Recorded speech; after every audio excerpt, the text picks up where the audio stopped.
Hello everybody, Screezilla here, and as you can see my computer is still not up and running, so I'm still doing a video on my phone, unfortunately. I had hoped to do a proper video for today, because it's a very special day, a very important day in history. It's 100 years since the armistice of the First World War was signed. So I'm going to do a quick video today, unfortunately with me, not nice little cutaways and bits and bobs and stuff like that. Instead, you will be seeing me for the video, so I apologise about that. In Flanders fields the poppies blow, between the crosses row and row, that mark our place, and in the sky the larks still bravely singing fly, scarce heard amid the guns below. We are the dead. Short days ago we lived, felt dawn, saw sunsets glow, loved and were loved, and now we lie in Flanders field. Take up our quarrel with the foe, to you from falling hands we throw. The torch be yours to hold it high. If you break faith with us who die, we shall not sleep, through poppies grow in Flanders fields. Poem written by John McCrae. It's one of those poems that speaks to me about the First World War. The First World War is one of those interesting history subjects. It's not a war that is beloved by Hollywood movies. It's not a war that we hear much about. It's not, I hate to use the term, it's not a sexy war. The First World War is a very odd war. Now, you do have heroes and villains in it. I mean, I guess the biggest villain of them all would be General Ludendorff, who created a military dictatorship in his nation of Germany. He went on to join with a young corporal who had rose to power in Germany, and many say that he is one of the founders of certain things, but there's no real true hero and villain of the war. There's lots of grey areas, and it's one of those wars that's just not very easy to tell on film because there's so much that happened. It was a boiling pot. There was so much tension in Europe at the time. It was very much a European war that spread out to other nations. It spread all the way to the deserts of words broken. It spread out all the way to deserts of the Arabic countries. It found its way over to the Americas with the U-boat peril. People from all over the world partook in it. I mean, you have the great battles between the Turkish and the Australians at Gallipoli. You have, of course, the Western Front, you have the Eastern Front, you have everything like that. And it's one of those wars that's very hard to really tell the tale of in a easy way, because there is so much that happened, and so much tragedy befell the world from the death of one lone person. When Archduke Franz Ferdinand was shot, it basically ignited everything and blew everything up, and everything started at once. It was the match that lit the fuse to the bomb that was coming. And it was a tragic war. Whole towns and whole villages were lost in England. And same as Germany and France, young men were just lost all over the place. A whole generation was destroyed. But it was also a war where there were many blames put on people. One great example of this is Field Marshal Haig. Douglas Haig, the Field Marshal, the Scottish Field Marshal. He was a veteran of the Boer War. I'm trying to think of the other war he was in, but there was a few wars he was in, and he was a veteran of many of those. He was not able to really work around the whole stale front, which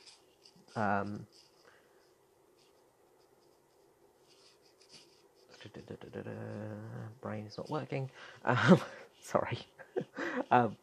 which the trench warfare of the Ardennes and had become, he wasn't able to work out that stale warfare. However, in late 1818, he had redeemed himself with the counterattack against Germany. Now, 1818 is a very interesting year for the First World War, with the Russians pulling out the year before when the Bolshevik revolutions had happened and Russia had fallen apart and eased off the Eastern Front for Germany. Germany had around about 40,000 troops. I think it was 40,000. I'm trying to think now. It might have been. It was actually more than that, I think.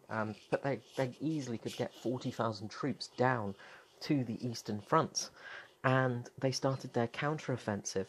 They broke through the trenches of the British and the French, and they pushed the British and French back to a point where they were breaking. Philippe Pétain was struggling at the time. He could not comprehend how the Germans had got this push back at him. He was sort of glassy-eyed, and he was unable to really counter an offensive. The offensive that he had managed at Verdun sort of saved Verdun from falling to the Germans. Of course, that was with using the British as cannon fodder to sort of make the Germans split between the two offensives. But these sort of things, they weren't working anymore, and the French and the British were losing ground very quickly.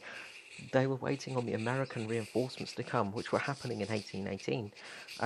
Around about, I think it was 75,000 troops were landing every single day in France from America. Huge amounts of men were coming ashore. But it wasn't until the French General Foch had taken command of the Allied offensive, the British and the French, taking control of both nations, and instead of fighting each other and fighting as separate units, they started fighting as one and started pushing the Germans back, pushed them back to a point that they broke. The German army broke sort of in around about just after the sort of just in spring. And summer had come, and it was sort of slowly turning to winter, and the German forces had broken, and German revolution was starting to happen. Again, you could say it's partly down to Ludendorff again, because he wanted to get the papers signed and have the complete German victory that he wanted. He wanted to have a German victory where he'd taken French soil. So he had gone to get a civilian sort of civilian government put in place so that the Americans would look more favourably. Woodrow Wilson would look more favourably on the Germans and allow for a more peaceful victory. A more peaceful armistice, a more peaceful surrender. However, he didn't. He wanted Germany to surrender everything, to become a democracy, to get rid of the Kaiser, and he didn't expect this. It was a big error by Ludendorff to have this happen. So everything split up and just went poof and just disappeared. And, you know, Kaiser Wilhelm had to flee to Holland to live out the rest of his days in neutral Holland. The German people revolted, and there was a mass of change in Germany at the time. The socialist government became a thing, and Germany had to surrender, had to give up its territory that he'd tried to take and become a smaller nation once again. But the Germans were still, as they said at in the railway car where they signed the armistice, the German people may be defeated, but they are not dead. And they said this to Foch's face, which he didn't take too kindly to. But this had sort of been a big sort of moment in history. As the armistice was signed at 5:12 a.m. the morning of November the 11th in 1918, you know, the two nations were still fighting. Some 2,800 soldiers died on that last day of the war. Sorry, I've got to get my notes down now. the fight carried on until the 11th hour, and as I say, around 2,800 soldiers had died in that time. And on the 11th hour of the 11th day of the 11th month, the gun finally fell silent. Germany was in shock and could not believe that it had failed, that it had lost. A young German corporal was in such shock that he, blinded by a British gas attack a few months prior, was in hospital, and a pastor had come along to tell them the news that Germany no longer had a Kaiser, it had fallen, and it had failed, and it had lost the war. He threw himself onto his bedcot and was crying for the first time since his mother had died, and he vowed to get Germany back to what it should be. But that's really another story. That is definitely another story. The victory of Foch, the victory of the French, and as Foch had said, was just an armistice for 20 years. Foch famously said, the victory was only going to be for 20 years. And was just a temporary ceasefire, not a victory or an end to the war. As Lloyd George has said, this would be the war to end all wars, and unfortunately it was not. You have to remember the Americans as well. In the last few months of the war, they had sent countless number of troops over, and they were very eager for getting into action. Unfortunately, they were very green, and they weren't very well trained, and the Americans lost an enormous amount of men at one battle. I can't remember which river it was, but one battle the Americans lost 75,000 troops in a single battle, which was one of the biggest losses of men on a single day of the war, which is just mind-blowing. The Americans had entered very late in the war, and they managed to lose so many men just because of their zeal and sort of want to actually get into this fight. And it was a real shame. The number of men lost throughout the whole war is just mind-blowing. I don't have my figures up, sorry, but it's astronomical. The loss of both sides, Germany, Hungary, Austria, Russia, Britain, Scotland, France, Germany, just everywhere, just so much loss. And I think it's important to remember that on a day like today, especially on a day like today, the brave men and women who were fighting, who were working as healers, were working as peacemakers, were trying to feed, were trying to clothe those people in those wars. There were so many stories to tell.